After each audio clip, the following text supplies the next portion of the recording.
We are now less than 1 year until election 2024. And a lot has certainly changed since 2016 in the world. But one thing has not changed. Donald Trump is still the standard bearer of the Republican Party. And we are thrilled to be joined now by our own Jonathan Karl, who has spent years covering the former president and is here to talk about his new book, Tired of Winning. John, always good to talk to you. This is now your third book about Donald Trump. Why did you decide you needed the third? Well, I wanted to do a story about basically Trump in winter. Trump leaving the White House in disgrace, kind of the sad demise of this once a titanic figure in the Republican Party. But that's how I started. But Linsey, as I was reporting on this book, the story changed. He once again became the absolute dominant figure in the Republican Party. And that's where the title came from. Tired of winning. Republicans were suffering a series of losses, but Donald Trump's strength on the party was only strengthening, maybe even more so now than it's ever been. And you talk about this word retribution, that this, if he were to win another term, this time would be different. Explain how. And this is really the beating heart of the 2024 Trump campaign. This is the theme. This is what gave his campaign new energy. When he launched, his campaign looked like it was going nowhere. Actually, if you go back to polls 11, 12 months from now, 12 ago, you would see that Ron DeSantis was the leading candidate in the Republican primary. DeSantis hadn't even launched yet, but Trump didn't look like he. And then he found this retribution theme. As the indictments came down the pike, he changed his campaign theme to, I am going to go out and destroy my enemies. They are coming after me, he told his people, because their real target is you, and I'm standing in the way.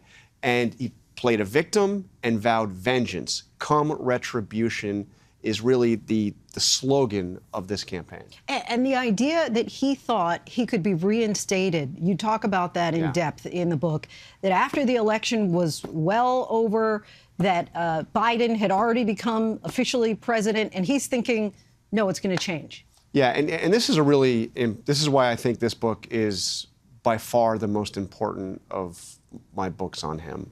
Because I don't think people realize what Trump has become. He's actually not the same Trump as 2016.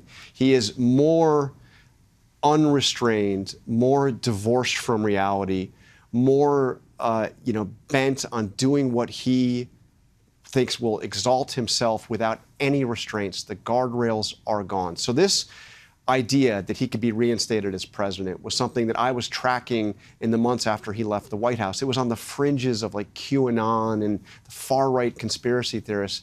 But what I discovered is that he came to really believe it could happen. And I tracked down a Republican congressman named Mo Brooks, who was one of the most hardcore Trump supporters, who described to me a phone call that he had from Trump demanding that he go out and proclaim that it was time to nullify the election in 2022. This is the beginning of last year. So more than a year after Trump is gone, Biden is in the White House, and he wanted somehow to be declared that Biden needed to be evicted from the White House, that Trump could come back in. He really was pushing for this. You have all these different stories in here that are really quite fascinating about how even the Trump campaign, according to your reports, lied to get certain people into the Vatican. But at the same time, there was this cruel moment that the press secretaries had always gone in the past to be a part of that, and that it would have meant something to Spicer, who was Catholic, and he just outright says no. I mean, there's so many stories, and we just don't have a lot of time. But I want to get into that idea of, he's always talking about how he's about loyalty, right? Yep. And in the end, as you describe him as the biggest loser of all, but he's not really. People are still remaining loyal to him. Why do you think that Republicans are once again circling the wagons? Well, you have a couple of things going on here. One is if you look at the most searing and harshest criticism of Donald Trump comes not necessarily from Democrats or his political opponents or even from prosecutors. It comes from the people who served closest to him because they saw up close and personal what he was like.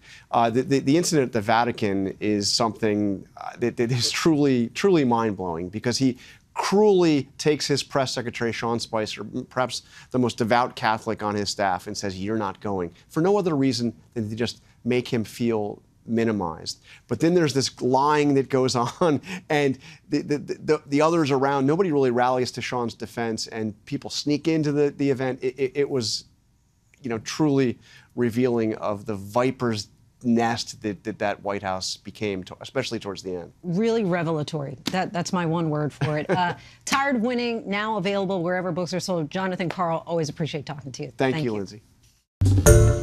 Hi, everyone. George Stephanopoulos here. Thanks for checking out the ABC News YouTube channel. If you'd like to get more videos, show highlights, and watch live event coverage, click on the right over here to subscribe to our channel. And don't forget to download the ABC News app for breaking news alerts. Thanks for watching.